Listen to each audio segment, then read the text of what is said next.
organ donation, you need not to interfere with the normal life of the hospital. If you interfere, one or two journalists from every of the 17 regions in Spain, journalists that are more or less specialized in medical issues or healthcare issues, or write about these things. And then the meeting is a 2 days meeting, and the most important thing are not the lectures, but the most important thing is the contact with them. They know about our work, we know about their work, and that in that way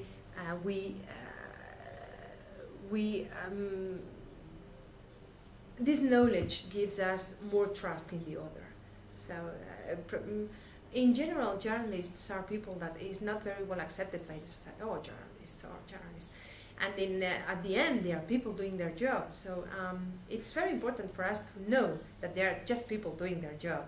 And they have bosses, and they have sometimes pressures, and they have sometimes other things impacting in their normal life. So in that way, knowing each other, we promote the trust in between the groups. And I think that this is very important to proceed together.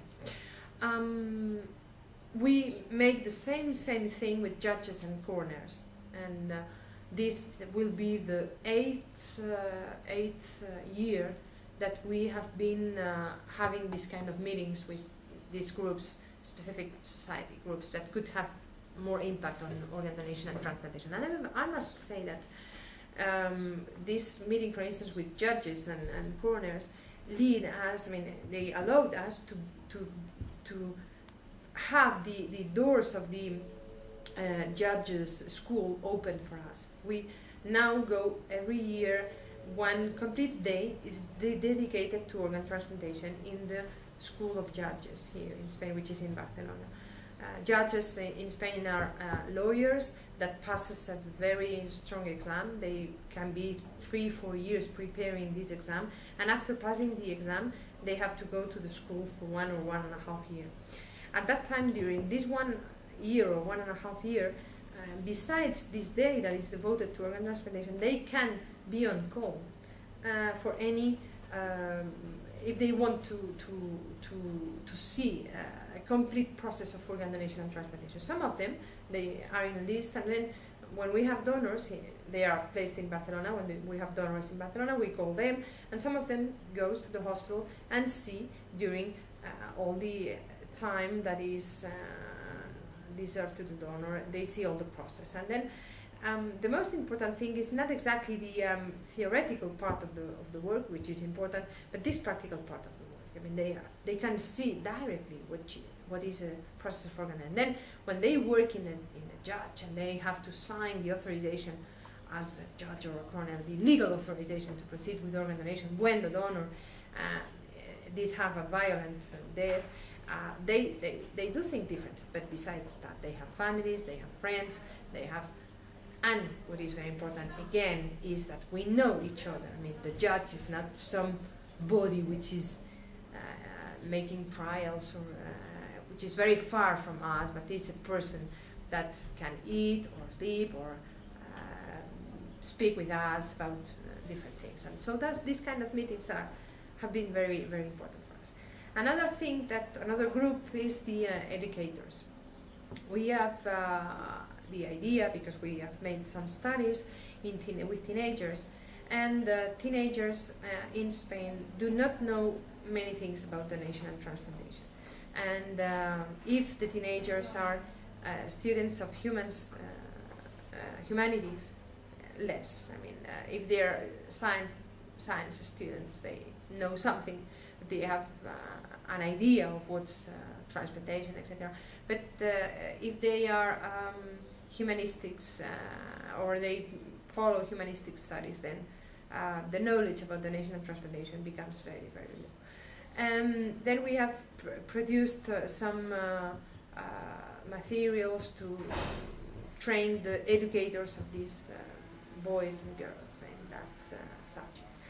And other groups which we work specifically are those groups that could have some cultural different behaviors, for instance, Muslims or other groups with which we work in promoting organ donation and transplantation. In the third area, of course, we work in the second area with patients association.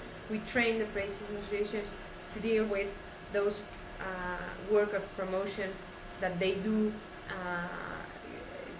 in, let's say, with their neighbors or with their kids in schools or whatever. So they can have access to the information or to the set of slides or whatever that could, or to videos that could help them in these interventions that they have locally. And so on and so on. There are many activities in the different areas.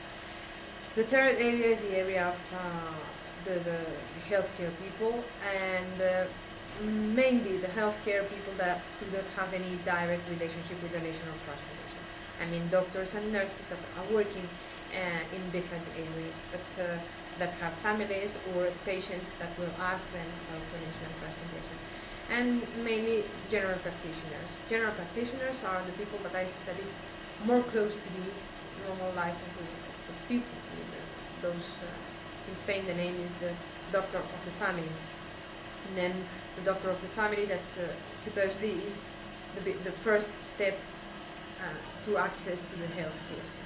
And we try to train them in what's donation and transplantation and etc. And also the people will ask quite a lot in the pharmacy. I don't know why, but when the people goes to the pharmacy, they ask about anything, headache or constipation or donation. And then we try also to get access to these professionals in order to have them. But at the end, we are really not very effective, because 2 years ago we made a study with an organization of customers, and then 51% of healthcare centers did not inform at any level about organ donation or transplantation. I mean, if you go to the healthcare centers, big or small, and you ask, please inform me about organ donation, do you have any information shift, or do you have somebody that 51% of them will say to you, no, I do not know anything, I do not have anything. So we really are not very effective in that point, and then this is something that needs urgent improvement. And finally, which is the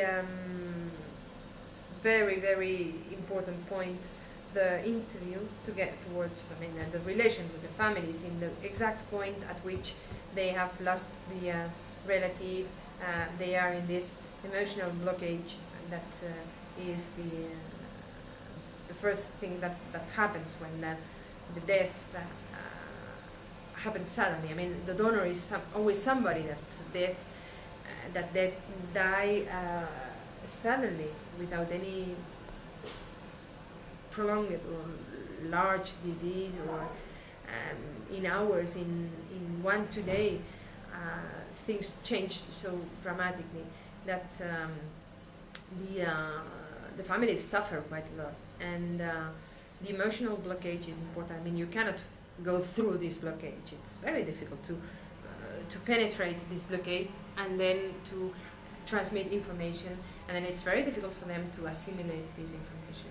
And it deserves to be very well trained, the coordinators, to be efficacious in the relationship with the family. So we have specific training programs that are dealt by professionals of the psychology and professionals of the coordination, and then we train all the coordinators, the hospital coordinators, in these programs.